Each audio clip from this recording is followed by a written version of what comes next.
All right. So today we're going to take a dive into the basics of reading drum set notation. We're going to take a look at this single measure here, breaking down all of these components and what they're telling us to do, and learning how to apply that to the kit. So if you're watching this lesson, it's assumed that you have a couple basic fundamental skills. The first, that you know how to play a basic beat on the kit, like this one.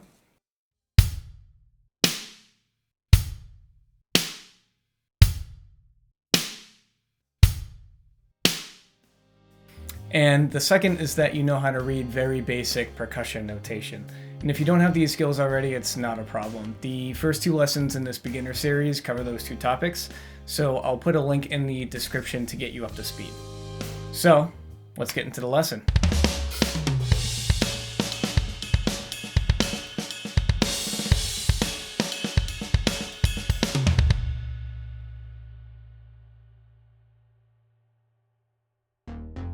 Alright, this is what we're taking a look at today. A single measure of drum set notation.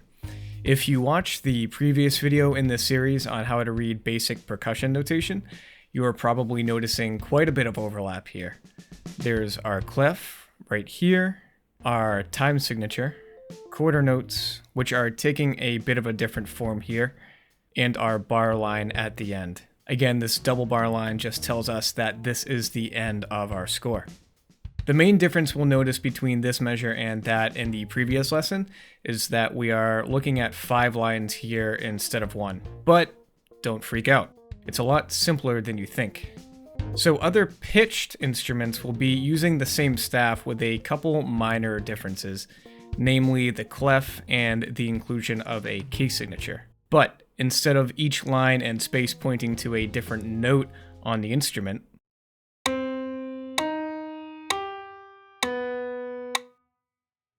each line and space here corresponds to a different drum or cymbal. So let's talk about which drum or cymbal each of these lines points to. We'll start at the top and make our way down. At the top, right above the staff, is our hi-hat. If you're unfamiliar with which cymbal this is, it's the one just to the left and a little bit above your snare drum that you can open and close with its pedal with your left foot. If you're playing lefty, it will be just to the right of your snare. So in our measure here, we have 4 quarter notes, 4 beats of hi-hat. And you may not have recognized these are quarter notes right off the bat. That's because cymbals are notated with an X for a note head, like we see here, instead of the typical quarter note we'll see in most other contexts that have a solid filled-in head.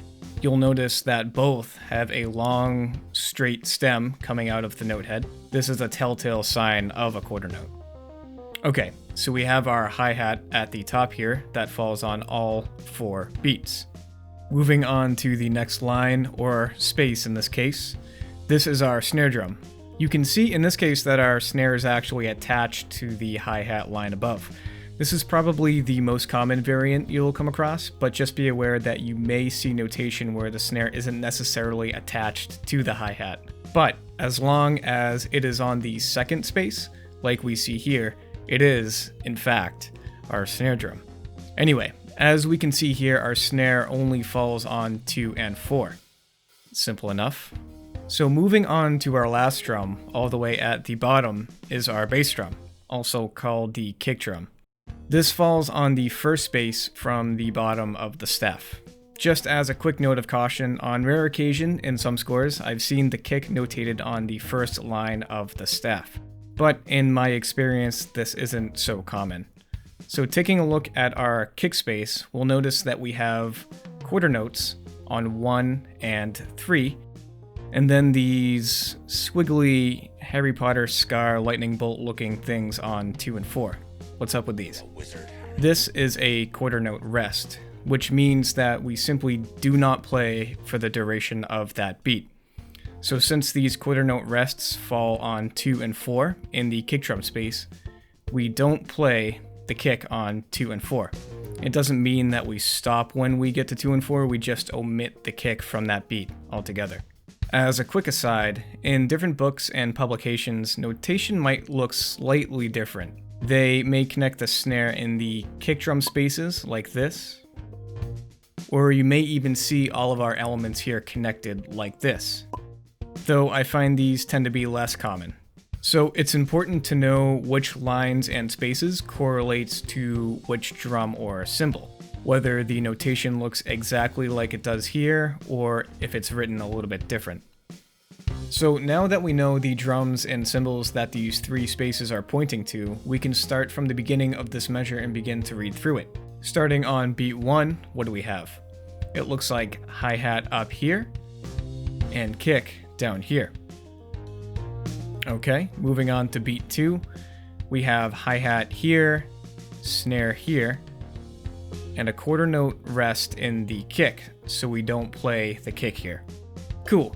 So if we take a minute and look at the remaining half of our measure, beats 3 and 4, we might notice it's exactly the same as beats 1 and 2, which is great news because now we're basically done with learning this measure. We simply need to repeat what we just did.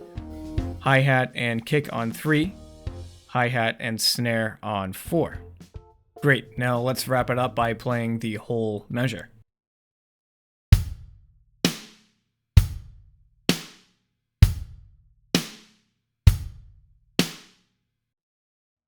And that is the entire thing. We're done here.